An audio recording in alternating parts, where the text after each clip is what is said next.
जय श्री गणेशाय। ओम नमः शिवाय।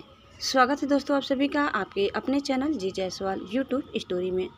दोस्तों श्रावण मास में आज हम सुनेंगे श्रावण मास महात्म्य अध्याय 13 और 14। दोस्तों आज हम इस वीडियो में एक साथ 2 अध्याय सुनेंगे। पहले अध्याय में हम सुनेंगे दुर्गा गणपति व्रत विधान के बारे में। सनत कुमार बोले, हे भगवान, किस व्रत के द्वारा अतुलनीय सौभाग्य प्राप्त होता है और मनुष्य पुत्र पौत्र धन ऐश्वर्य तथा सुख प्राप्त करता है। हे महादेव, व्रतों में उत्तम उस व्रत को आप मुझे बताइए। ईश्वर बोले, हे सनत कुमार, तीनों लोकों में विख्यात दुर्गा गणपति व्रत है। सर्वप्रथम भगवती पार्वती ने श्रद्धा के साथ इस व्रत को किया था। हे मुनि सत्तम, इसी प्रकार पूर्व में सरस्वती, महेंद्र, विष्णु, कुबेर, अन्य देवता, मुनिजन, गंधर्व, किन्नर, इन सभी ने भी इस व्रत को किया था। श्रावण मास की शुक्ल पक्ष की शुद्ध व महापुण्यदायिनी चतुर्थी तिथि को इस व्रत को करना चाहिए, क्योंकि उसी दिन सभी पाप समूह का नाश हो जाएगा। चतुर्थी के दिन स्वर्ण पीठासीन स्थित एक दंत गजानन विघ्नेश की स्वर्णमयी प्रतिमा बनाकर उसके आधार पर स्वर्णमय दुर्गा को व्यवस्थित करने के पश्चात विघ्नेश्वर को रक्त वस्त्र से व्यवस्थित ताम्रमय पात्र के ऊपर रखकर सर्वतोभद्र मंडल में रक्त पुष्पों से अपामार्ग, समी, दुर्वा, तुलसी, बिल्वपत्र, इन 5 पत्रों से अन्य उपलब्ध सुगंधित पुष्पों से, सुगंधित द्रव्यों से, फलों से तथा मोदकों से उनकी पूजा करनी चाहिए और इसके बाद उन्हें उपहार अर्जित करना चाहिए। इस प्रकार अनेक उपचारों से भी गिरजापुत्र विघ्नेश की पूजा करनी चाहिए। इस प्रकार कहे सुवर्ण निर्मित इस प्रतिमा में मैं विघ्नेश का आवाहन करता हूँ, कृपा निधि पधारे। इस सुवर्ण में सर्वोत्तम रत्न जटित सिंहासन को मैंने आसन के लिए प्रदान किया है, इसलिए विश्व के स्वामी इसे स्वीकार करे। हे उमासुत, आपको नमस्कार है। हे विश्वव्यापिन, हे सनातन, मेरे समस्त कष्टों को आप नष्ट कर दे। मैं आपको पाद्य समर्पित करता हूँ। गणेश्वर, देव, उमापुत्र तथा मंगल का विधान करने वाले को यह अर्घ्य प्रदान करता हूँ। हे भगवान, आप मेरे इस अर्घ्य को स्वीकार करें। विनायक, सूर तथा वर प्रदान करने वाले को नमस्कार है, नमस्कार है। मैं आपको यह अर्घ्य समर्पित करता हूँ, इसे ग्रहण करें। मैंने गंगा आदि सभी तीर्थों में प्रार्थना पूर्वक यह जल प्राप्त किया है। हे सुरपोगौ, आपके स्नान के लिए मेरे द्वारा प्रदत्त इस जल को स्वीकार कीजिए। सिंदूर से चित्रित तथा कुमकुम से रंगा हुआ यह वस्त्र युग्म आपको दिया गया है, आप इसे ग्रहण करें। लंबोदर तथा सभी विघ्नों का नाश करने वाले देवता को नमस्कार है। उमा के शरीर के मल से आविर्भूत हे गणेश जी, आप इस चंदन को स्वीकार करें। हे सुरश्रेष्ठ, मैंने भक्ति के साथ आपको रक्त चंदन से मिश्रित अक्षत अर्पण किया है। हे सुरसत्तम, आप इसे स्वीकार करें। मैं चंपा के पुष्पों, केतकी के पत्रों तथा जपा कुसुम के पुष्पों से गौरी पुत्र की पूजा करता हूँ। आप मेरे ऊपर प्रसन्न हो। सभी लोगों पर अनुग्रह करने तथा दानवों का वध करने के लिए स्कंद गुरु के रूप में अवतार ग्रहण करने वाले आप प्रसन्नतापूर्वक यह धूप लीजिए। परम ज्योति प्रकाशित करने वाले तथा सभी सिद्धियों को देने वाले आप महादेव पुत्र को मैं दीप अर्पण करता हूँ, आपको नमस्कार है।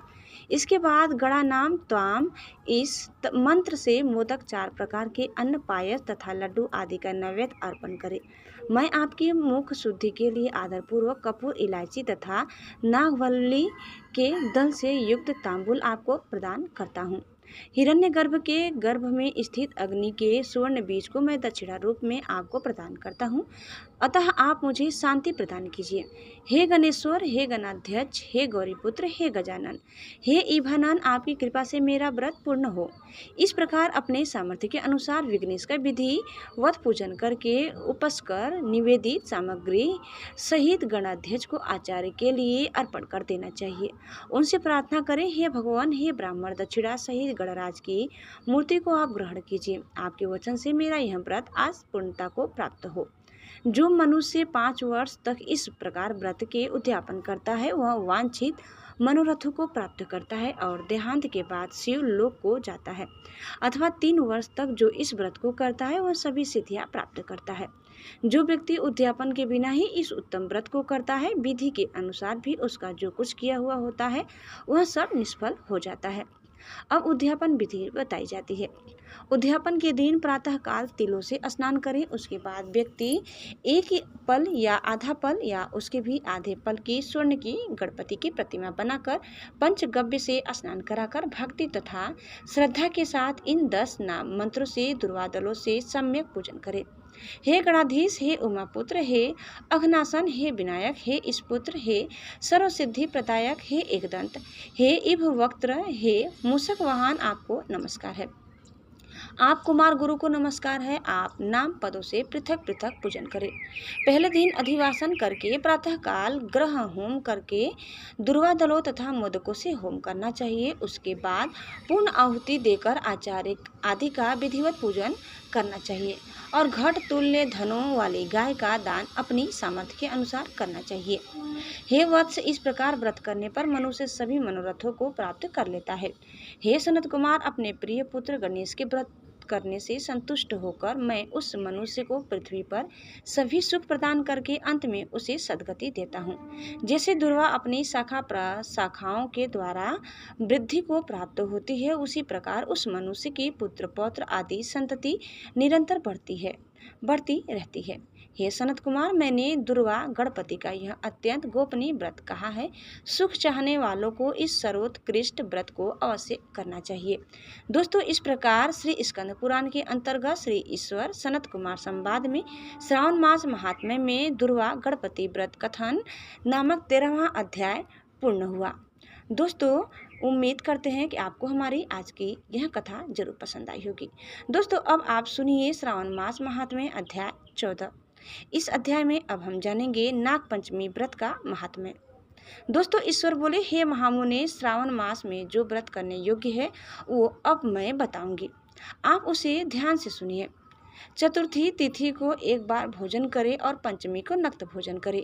स्वर्ण, चांदी, काष्ठ अथवा मिट्टी का 5 फनों वाला सुंदर नाग बनाकर पंचमी के दिन उस नाग की भक्तिपूर्वक पूजा करनी चाहिए। द्वार के दोनों ओर गोबर से बड़े बड़े नाग बनाएं और दधि, दूब, शुभ, दुर्वा, कुरो, कनेर, मालती, चमेली, चंपा के फूलों, गंधों, अक्षतों, धूपों तथा मनोहर दीपों से उनकी विधिवत पूजा करें। उसके बाद ब्राह्मणों को घृत, मोदक तथा खीर का भोजन कराएं।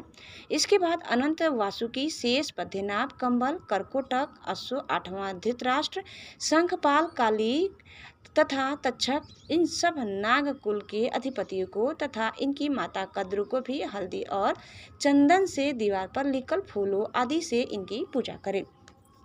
उसके बाद बुद्धिमान को चाहिए कि वामी में प्रत्यक्ष नागों का पूजन करे और उन्हें दूध पिलाए। घृत तथा शर्करा मिश्रित पर्याप्त दुग्ध उन्हें अर्पित करें। उस दिन व्यक्ति लोहे के पात्र में पूड़ी आदि न बनाए। नैवेद्य के लिए गोधूम का पायस भक्तिपूर्वक अर्पण करें। भुने हुए चने, धान का लावा तथा जौ सर्पों को अर्पित करना चाहिए और स्वयं भी उन्हें ग्रहण करना चाहिए। बच्चों को भी यही खिलाना चाहिए, इससे उनके दांत मजबूत होते हैं। सांप की बाम्बी के पास श्रृंगार युक्त स्त्रियों को गायन तथा वादन करना चाहिए और इस दिन को उत्सव की तरह मनाना चाहिए। इस विधि से व्रत करने पर सर्प से कभी भी भय नहीं होता। हे विप्र, मैं लोगों के हित की कामना से आपसे कुछ और भी कहूँगा। हे महामुने, आप उसे सुनिए। हे वत्स, नाग के द्वारा डसा गया मनुष्य मरने के बाद अधोगति को प्राप्त होता है और अधोगति में पहुंचकर वह तामसी सर्प होता है। इसकी निवृत्ति के लिए पूर्वोक्त विधि से एक भुक्त आदि समस्त कृत्य करें और ब्राह्मणों से नाग निर्माण तथा पूजा आदि आदरपूर्वक कराएं। इस प्रकार 12 मासों में प्रत्येक मास में शुक्ल पक्ष की पंचमी तिथि को इस व्रत का अनुष्ठान करें और व्रत के पूरा होने पर नागों के मिश्रित निमित्त ब्राह्मणों तथा सन्यासियों को भोजन कराएं। किसी पुराण ज्ञाता ब्राह्मण को रत्नजटित सुवर्णमय नाग और सभी उपस्करों से युक्त तथा बछड़े सहित गौ प्रदान करें। दान के समय सर्वव्यापी, सर्वगामी तथा सब कुछ प्रदान करने वाले अनंत नारायण का स्मरण करते हुए यह कहना चाहिए, हे गोविंद, मेरे कुल में अगर कोई व्यक्ति सर्पदंश से अधोगति को प्राप्त हुए हैं, वे मेरे द्वारा किए गए व्रत तथा दान से मुक्त हो जाए। ऐसा उच्चारण करके अक्षत युक्त तथा श्वेत चंदन मिश्रित जल वासुदेव के समक्ष भक्ति पूर्वक जल में छोड़ दे। हे मुनि सत्तम, इस इस विधि से व्रत के करने पर उसके कुल में जो सभी लोग सर्प के काटने से भविष्य में मृत्यु को प्राप्त होंगे या पूर्व में मर चुके हैं, वे सब स्वर्गति प्राप्त करेंगे। साथ ही हे कुलनंदन, इस विधि से व्रत करने वाला अपने सभी वंशजों का उद्धार करके अप्सराओं के द्वारा सेवित होता हुआ शिव सानिध्य प्राप्त करता है। जो मनुष्य वित्त साठ्य से रहित होता है वही इस व्रत का संपूर्ण फल प्राप्त करता है। जो लोग शुक्ल पक्ष की सभी पंचमी तिथियों में नक्त व्रत करके भक्ति संपन्न होकर पुष्प आदि उपहारों से सौभाग्यशाली नागों का पूजन करते हैं, उनके घरों में मणियों की किरणों से विभूषित अंगों वाले सर्प उन्हें अभय देने वाले होते हैं और उनके ऊपर प्रसन्न रहते हैं। जो ब्राह्मण गृहदान का प्रतिग्रह करते हैं वे भी घोर यातना भोग कर अंत में सर्प योनि को प्राप्त होते हैं। हे मुनि सत्तम, जो कोई भी मनुष्य नाग हत्या के कारण इस लोक में मृत संतानों वाले अथवा पुत्रहीन होते हैं और जो कोई मनुष्य स्त्रियों के प्रति कार्पण्य के कारण सर्प योनि में जाते हैं, कुछ लोग धरोहर रखकर उसे स्वयं ग्रहण कर लेते हैं अथवा मिथ्या भाषण के कारण सर्प होते हैं अथवा अन्य कारणों से भी जो मनुष्य सर्प योनि में जाते हैं, उन सभी के प्रायश्चित के लिए यह उत्तम उपाय कहा गया है।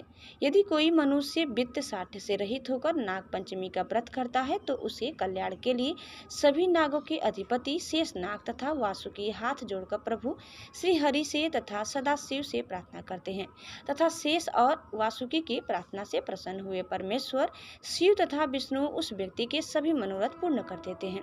वह नागलोक में अनेक प्रकार के विपुल सुखों का उपभोग करने के बाद में उत्तम वैकुंठ अथवा कैलाश में जाकर शिव तथा विष्णु का गढ़ बनकर परम सुख प्राप्त करता है। हे वत्स, मैंने आपसे नागों के इस पंचमी व्रत का वर्णन कर दिया। इसके बाद अब आप अन्य कौन सा व्रत सुनना चाहते हैं उसे बताइए। दोस्तों, इस प्रकार श्री स्कंद पुराण के अंतर्गत ईश्वर सनत कुमार संवाद में श्रावण मास महात्म्य में नागपंचमी व्रत कथन नामक 14वां अध्याय पूर्ण हुआ। उम्मीद करते हैं कि आपको हमारी आज की यह दोनों कथाएं जरूर पसंद आई होगी। कैसी लगी कमेंट करके बताइए। चैनल में नए हैं तो प्लीज़ लाइक, शेयर और सब्सक्राइब करना न भूलें। धन्यवाद। ओम नमः शिवाय। हर हर महादेव।